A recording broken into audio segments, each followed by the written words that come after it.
America ও বাংলাদেশের মধ্যে কৌশলগত প্রতিরক্ষা চুক্তি স্বাক্ষর নিয়ে সামাজিক যোগাযোগ মাধ্যমে বেশ আলোচনা চলছে। দাবি করা হচ্ছে বাংলাদেশ ও আমেরিকা কৌশলগত প্রতিরক্ষা চুক্তি নিয়ে কাজ করছে। বলা হচ্ছে এমন চুক্তিতে বাংলাদেশের বন্দর ও বিমান ঘাঁটি অবকাঠামোগুলোতে মার্কিন বাহিনীর প্রবেশের সুযোগ থাকতে পারে। যদিও ঢাকা ও ওয়াশিংটনের পক্ষ থেকে এই নিয়ে আনুষ্ঠানিক কোনো বক্তব্য এখনও পাওয়া যায়নি। তবে তাই বলে গুঞ্জন তো আর থেমে থাকছে না। আমেরিকা ও বাংলাদেশের মধ্যে কৌশলগত প্রতিরক্ষা চুক্তি স্বাক্ষরের ক্ষেত্রে দুটি চুক্তি নিয়ে বেশ কথা হচ্ছে। একটি হলো general security of military information agreement, যা বাংলাদেশে জিসোমিয়া হিসেবে পরিচিত। আরেকটি হচ্ছে acquisition and cross service agreement, এটি মূলত আকসা নামে পরিচিত।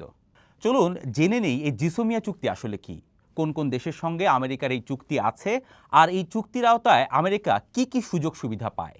জিসোমিয়া হলো একটি দেশের সঙ্গে অন্য একটি দেশের স্বাক্ষরিত একটি আইনি ও কৌশলগত প্রতিরক্ষা চুক্তি। এই চুক্তির মূল লক্ষ্য অংশগ্রহণকারী দেশগুলোর মধ্যে অত্যন্ত সংবেদনশীল ও গোয়েন্দা তথ্য সুরক্ষিতভাবে আদান প্রদানের একটি আইনি কাঠামো তৈরি করা। এটি মূলত দুই বা ততোধিক দেশের সামরিক বাহিনীর মধ্যে পারস্পরিক আস্থা বাড়াতে এবং যৌথ নিরাপত্তা নিশ্চিত করতে কাজ করে। প্রায় এটি লজিস্টিক সহযোগিতার চুক্তির পরিপূরক হিসাবে ব্যবহৃত হয়। কোন কোন দেশের সঙ্গে আমেরিকার জিসোমিয়া আছে? যুক্তরাষ্ট্র বেশ কয়েকটি মিত্র দেশের সঙ্গে এই চুক্তি স্বাক্ষর করেছে। ভারত 2002 সালে জিসোমিয়া চুক্তি করে। 2024 সালের নভেম্বরে সবশেষ আমেরিকা ফিলিপাইনের সঙ্গে এই চুক্তি করে। জাপান ও দক্ষিণ কোরিয়া উভয় দেশের সঙ্গে যুক্তরাষ্ট্রের দ্বিপক্ষীয় জিসোমিয়া চুক্তি আছে। আবার জাপান ও দক্ষিণ কোরিয়ার মধ্যে আলাদা একই ধরনের চুক্তি রয়েছে। 2016 সালের 23 নভেম্বর জাপান ও দক্ষিণ কোরিয়া জিসোমিয়া চুক্তিতে স্বাক্ষর করে।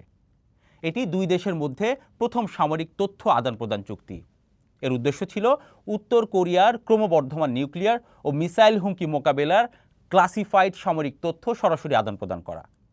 অন্যান্য মিত্র দেশ যেমন অস্ট্রেলিয়া, যুক্তরাজ্য, কানাডা, ফ্রান্স, জার্মানি, ইতালি, তুরস্ক, পোল্যান্ড, স্পেন, নেদারল্যান্ডস, নরওয়ে এবং কয়েকটি ইন্দো প্যাসিফিক দেশের সঙ্গেও আমেরিকার এই জিসোমিয়া চুক্তি রয়েছে। আমেরিকার সঙ্গে জিসোমিয়া চুক্তি হলে কী সুবিধা পাওয়া যায়? সাধারণত জিসোমিয়া চুক্তিতে আমেরিকার স্যাটেলাইট, রাডার ও গোয়েন্দা তথ্য পাওয়া যায়, যা আঞ্চলিক হুমকি মোকাবিলায় সাহায্য করে বলে দাবি করা হয়। এছাড়া উন্নত অস্ত্র যেমন মিসাইল, ড্রোন, রাডার ইত্যাদি কেনা সহজ হয় এবং প্রযুক্তি হস্তান্তরের পথ খোলা থাকে।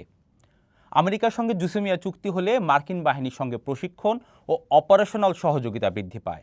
তবে সমালোচকদের মতে এ ধরনের চুক্তি সক্ষমতা বৃদ্ধি করে, তবে অন্যদিকে কোনো সুনির্দিষ্ট দেশের সার্বভৌমত্ব ও কূটনৈতিক নিরাপত্তাকেও প্রশ্নের মুখে ফেলে দেয়। জিসোমিয়া চুক্তিতে আমেরিকা কি কি সুবিধা পেয়ে থাকে? মার্কিন সামরিক বাহিনী ও গোয়েন্দা সংস্থা সহজে অংশীদার দেশের সঙ্গে গোয়েন্দা তথ্য, স্যাটেলাইট ডেটা, মিসাইল ট্র্যাকিং এবং আঞ্চলিক হুমকি সম্পর্কিত তথ্য পায়। এতে যুক্তরাষ্ট্রের নজরদারি ক্ষমতা বাড়ে। চুক্তি ছাড়া আমেরিকার উন্নত অস্ত্র যেমন missile system, drone, encrypted communication বিক্রি করা কঠিন হয়। জিসোমিয়া চুক্তি স্বাক্ষরিত হলে অংশীদার দেশগুলোর উন্নত প্রযুক্তির নাগাল পাওয়ার সুযোগ তৈরি হয় এবং স্বাভাবিকভাবেই মার্কিন প্রভাব ও বাণিজ্য বাড়ে। জিসোমিয়া চুক্তি আঞ্চলিক প্রভাব বিস্তারে বেশ গুরুত্বপূর্ণ। বিশেষ করে ইন্দো প্যাসিফিকে চীনের প্রভাব মোকাবেলায় এই চুক্তি যুক্তরাষ্ট্রের কৌশলগত হাতিয়ার। যুক্তরাষ্ট্র অংশীদার দেশের অবকাঠামো ও তথ্যের মাধ্যমে নিজের কৌশলগত অবস্থান শক্তিশালী করে। এছাড়া জিসোমিয়া চুক্তি হলে যৌথ মহড়া, অপারেশন এবং সংকটকালীন সমন্বয় কাজ সহজ হয়।